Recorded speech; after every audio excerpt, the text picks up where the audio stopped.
Good evening, everyone, and welcome to another episode of Unscripted and Unchained RPG Review. I am DM Bluddworth, and as you can see by the graphics, today's video is a bit of a surprise. I got my copy of Chartreuse Shadows in the mail today. So it was a long day at work. I just got home. It took me over almost 2 hours to get home.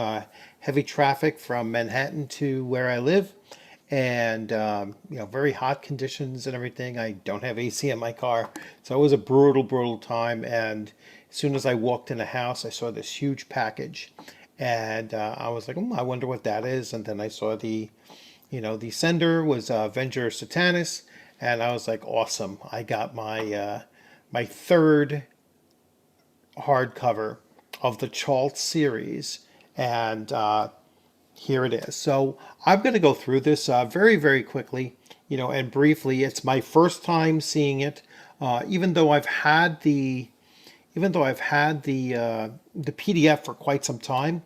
I always like to wait for the physical copy to come before I really start taking a look at it. So I am going to show off the book first, but when I do a full review of Chartreuse Shadows, I will put up the PDF and walk you through the parts of the PDF as well. So this is just a first look. It's just a reveal of the physical features of the book. And without further ado, let's get right to that. So, as you can see, this is a monster of a book. All right, very large size, very solid, heavy. Probably on the verge of 3 pounds. I want to guess. So really big, nice book. It comes with a hardcover, obviously, and a dust cover.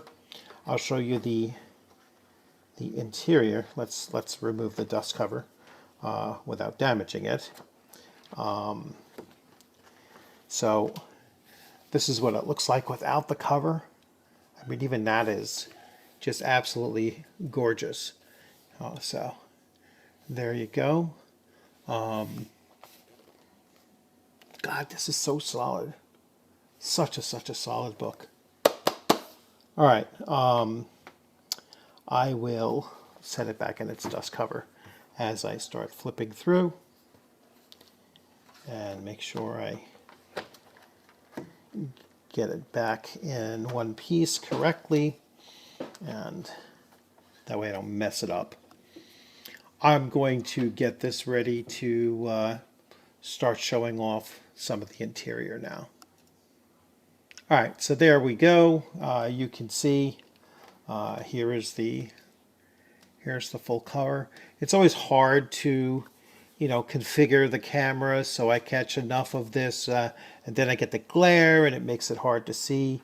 So this is a original piece of art that Venger Satanis always puts inside his inside these hardcovers here, and this is number 36 of 500. So always like the fact that they are numbered. And he likes doing these sigils or these runes and such. So here we have, well, let's read the credits here. So it's written by Venger Satanis. He uses a middle name, Asnas. Published by Corthalis Publishing. Printed by API Print Productions in the United States. Sigil and Glyph Aesthetics by Zorano. Saving Chalt, Chalt After Dark, Crimson. He is crazy with these things. Crimson Dragon Slayer, D20, 2002, and Crimson Escalation. So these are all other books that he has out there. Some of them are supplements, such as Escalation. Some of them is an actual game system, like Crimson Dragon Slayer, which works really well for the Chalt settings. Chalt is a setting book. So here you have three very large books just for setting, but they also have adventures in them as well. So it is a, it's a setting book plus adventures all combined into one. A lot of lore about the on the setting and such, and it's very Gonzo, which is his style. Is a it's a Gonzo RPG. It's Gonzo Eldritch horror, and it is just it's just a really fun romp to play the system itself. So Crimson Dragon Slayer with the Crimson Escalation is extremely brutal system. It's the combat is fast paced and you deal a lot of damage and there's lots of deaths and there's just so much to it. So here we go with the list of the backers. So there are quite a few backers here. This was part obviously of a Kickstarter. There's got to be close to 200 or more, 250, maybe even close to 300 backers. I will show off here. I am here, so you can't really see it. About Richard DM Bluddworth Salati. Yes, I do say my real name now because I am no longer an employee of the Department of Education of the City of New York. I am retired, and so I don't have to use a pseudonym on the internet any longer. I mean, I'll still stick with DM Bluddworth because I've been using that for the better part of 3 decades now, but or at least Bluddworth certainly for 3 decades now. So we go through table of contents, and so we have a saving chalt, which is a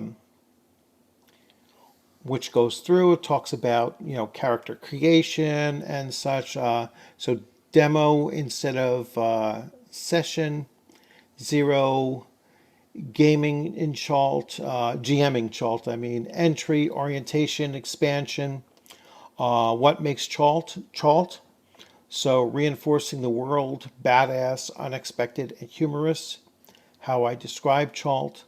Game master tools, strange arrival, interesting NPCs. Looks like a lot of structure on how to use this book and how to think about using this book. So that's pretty cool. This looks like the first adventure, 6 hours to save chalt. And that certainly sounds like it's a convention style game or adventure. Sans Egras looks like another.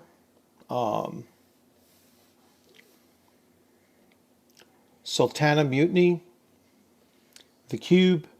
Prison Beneath the Palace. Occupation of Krasdemek. Big Trouble in Dome City. So that's at least 1, 2, 3, 4, 5, 6, 7 adventures there. Then we have Chalt After Dark, which is an unsolicited game mastering advice. So he gives some advice again. Manifestation, The Edge of the Galaxy, Pursuit Ships, Wormholes, Soft Landing. So Beautiful, So Dangerous. Sounds like it's an adventure. Girl with a Tentacle Tattoo, an adventure. Chalt After Dark is an adventure. That's an actual adventure that I played in. We did it online, and it was a text-based adventure. So which is not exactly my bag, but it's certainly, I'd much prefer to attend the next VentureCon and to, hopefully airfare is there and, affordable, and I'll actually be able to make it out there this year. That's the only thing that stopped me from going. Let's start taking a look at the the interior here. We'll get out of the contents. So very heavy pages, highly, pretty laminated, very glossy finish to them, which isn't great for, showing off the book because you get so much glare. Then we get to the super vibrant colors, multiple colors and such. And this goes to that gonzo aesthetic. Lots of purple. You see very, very sharp contrasts in the colors on the page. I mean, it literally looks like blood pooling up the way it catches reflection, and looks almost two-dimensional. The blood itself, unbelievable how cool that looks. Now you can see the layout, very bold titles, you have subtitles, then you have these example blocks, in a, very vibrant blue. So you pick up on them, very, very quickly. Full page interior art, color art, just absolutely phenomenal looking stuff. Venger is really into charts, and graphs, but you can see here, I mean, you can't really catch the color, but this is like a purple, and then like a lavender, and then with the, with the other kind of off-whitish sand-like color, it really, the contrasts are good enough. It makes it very, very easy to read. Like I said, once I go through this in a little bit more detail with the PDF, you're actually going to see that difference very quickly.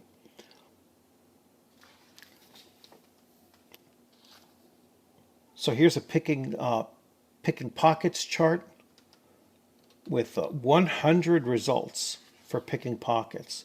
That might actually be useful for other games as well. That's pretty cool. Let's see some examples here.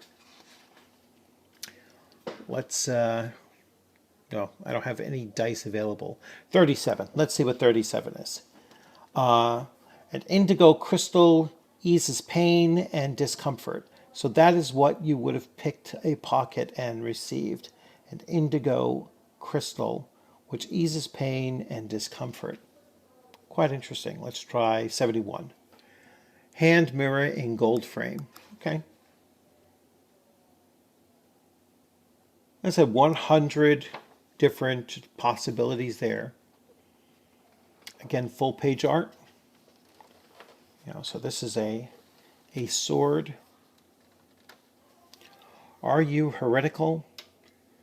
Chalt is so spread out that each little settlement, city, or community is like its own country with different laws, customs, and beliefs. What seems perfectly normal in Agrabah might be a stoning offense in Vega Corso, or necessitating a fish slap in Naravata. All right, so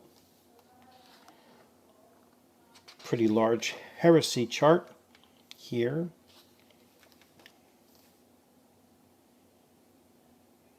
Killing the heretic. 6 hours to save Chalt. So this is going to be an adventure.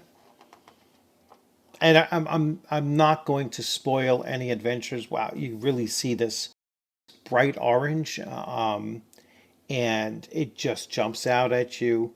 You can clearly see everything. These stat blocks here. Only 3 stats are used, so you basically have hit points, armor class, and their saving throw. Number of hit die, number of attacks, attack bonus, and damage type. All written right here with a very brief description, and every block is written the same, laid out the same way. So it's very, very easy to pull this information and utilize it. Another full color art.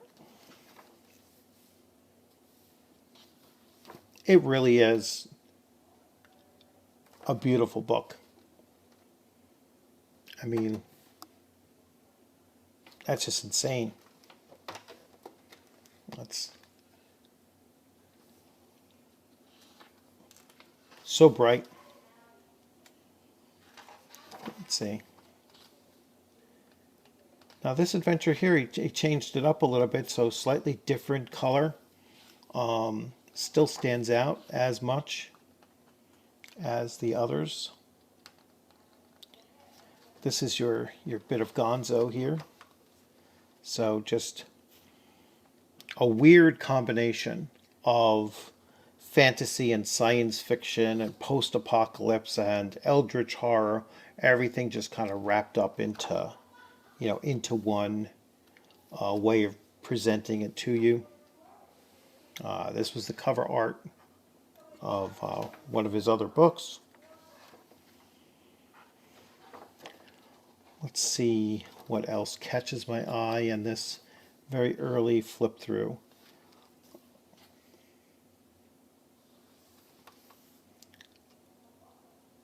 Some more weirdness.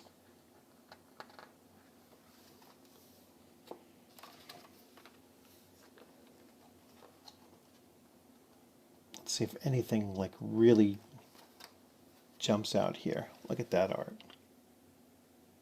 I mean, that's the process of transferring Makika's consciousness into Goliath.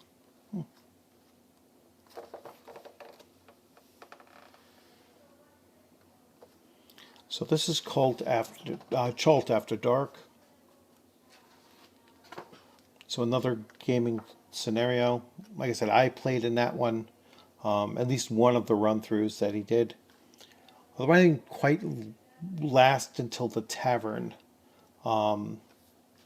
which was supposedly the big climax of it was the tavern scene. So I didn't quite get there, but I did another portion of an adventure with Venger as well. He was running it, and it was really cool. Obviously set in Chalt as well. Just flipping through, looking for a very interesting how the art really changes, from one section to the next, and he's probably using multiple artists, for one, but there's the fact that there's, when you go from one adventure to the other, it's like a very dramatic difference in the artwork. That's really cool with it. And all of the artwork is really well done, very saturated, very the colors are very bold and vibrant to them. So here's a homage to H.P. Lovecraft. Level 3, so I must be in a mega dungeon.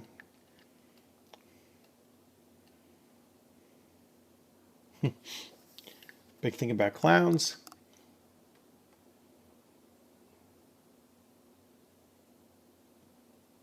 He does like to be risque, so you definitely see that.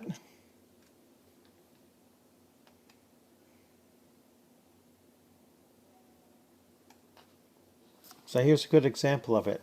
I mean, no other art in this entire book has this kind of imagery to it, so it's like each full panel is just unique in comparison to everything else.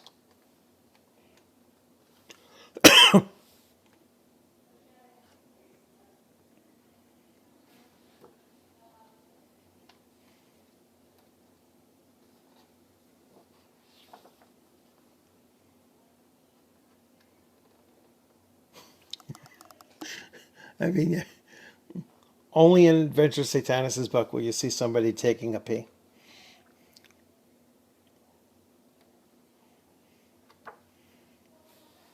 That's kind of like a running joke in Dungeons and Dragons. People, every once in a while, someone will ask, hey, how come our characters never go to the bathroom? You never see them going pee or even talking about doing it. And I think I've done it once in a game, and kind of said, hey, you need to make some pit stops along the way. And I even might have thrown an encounter in, in and around that as well. See, change format. Went to now a brown on, brown on the beige with a slightly orangish hit points, AC, and saving throw, so that you can see it very clearly. Level 7.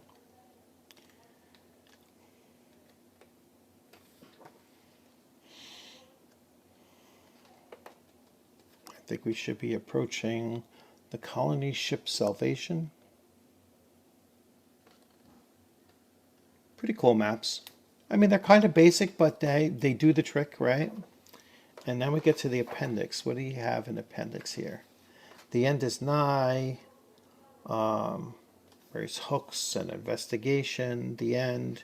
Personality aspects.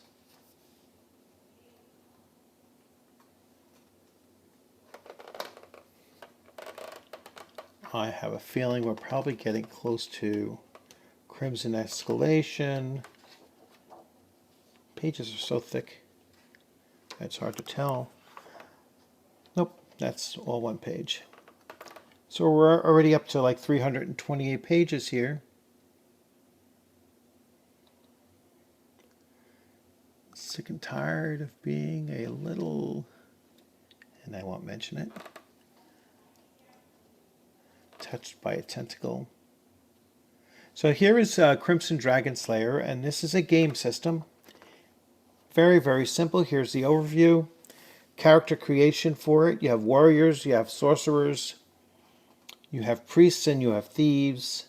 You have several different races, from human, dwarf, halfling, gnome, elf, dark elf, half-orc, demon, pixie fairy, crystalline, reptilian, a droid. Alignment is very simple: law, chaos, neutral, or none, or unaligned.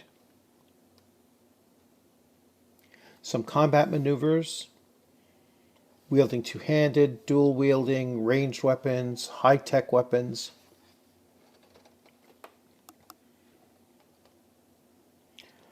Crimson Escalation is kind of like a, in the first round, a natural 20 is a critical.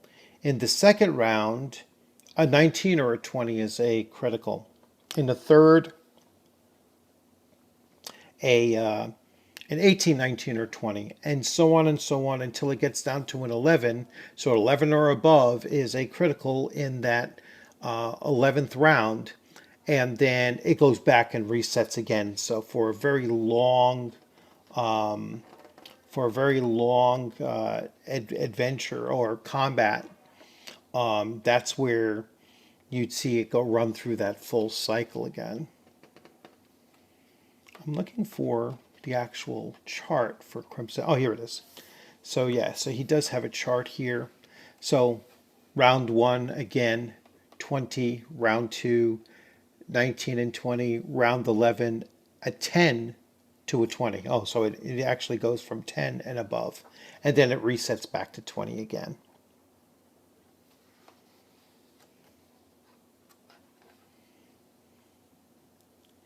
And then he has 10 commandments of immersion.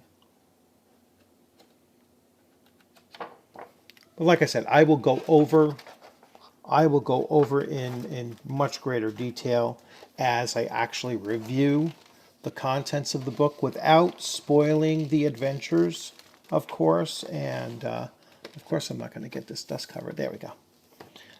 So let me go back to the full view again.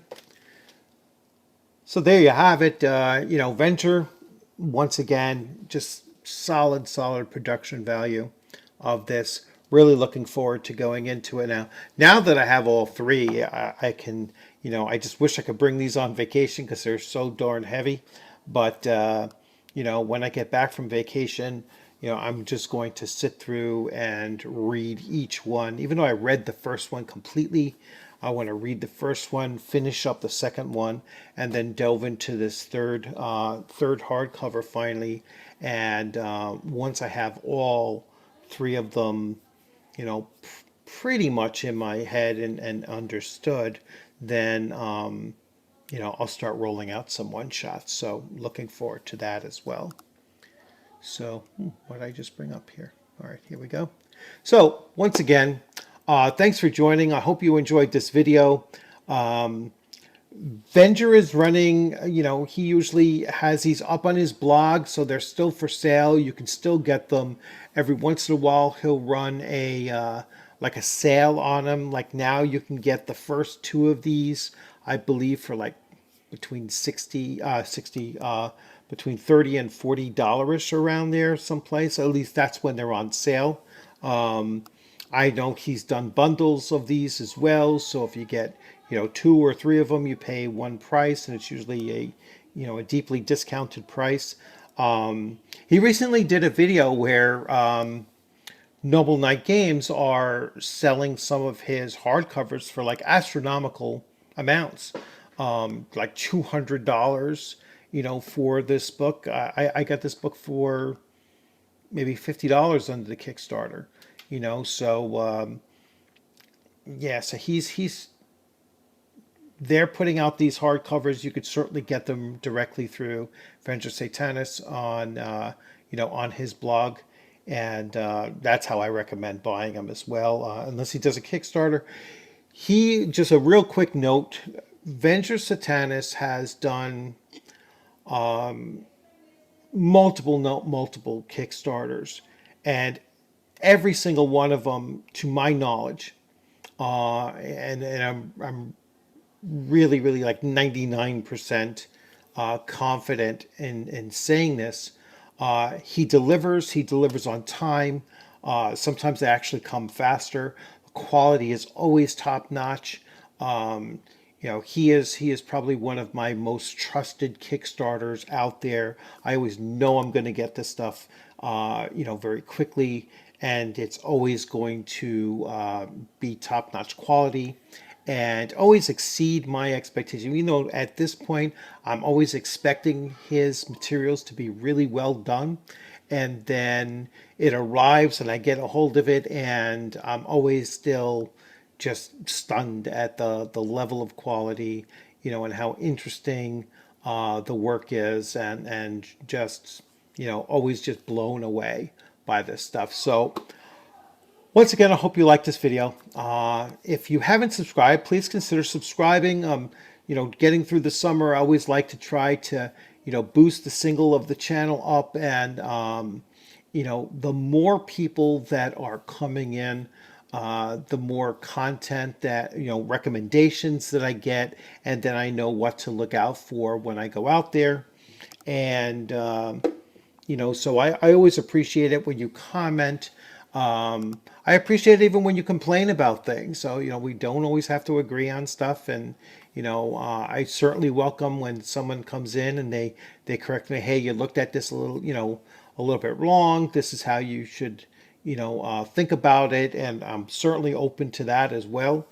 So I have no problem with that. And as always, I look forward to seeing you on the gaming screen sometime soon.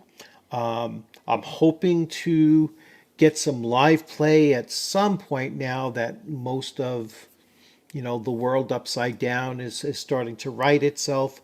I will be going to a convention in September. I'm going to ShireCon in Connecticut in September. Looking forward to that.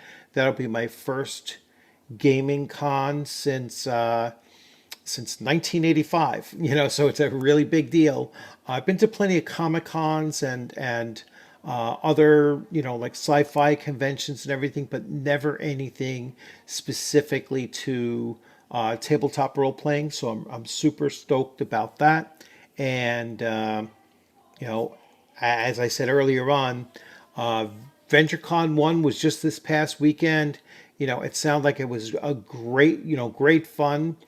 It was on the small side, probably about 26, 27 people attended. I was supposed to be there. I was supposed to run games. I really wish I was there, but it just couldn't make it happen. And but next year, I'm probably contemplating on if the airfare is too high, then I will probably just take 2 days to travel out there and spend, hit the midway. It's about a 15-hour drive for me, and so I'll probably drive for 8 hours, stop, drive for the remaining 6 hours the next day and the next morning, and then just chill out until everything gets started in that next VengerCon. So, as always, thanks for joining. Have a great evening and great upcoming weekend. We're only 2 days away from the weekend, and I will have some videos still popping up with RPG a day.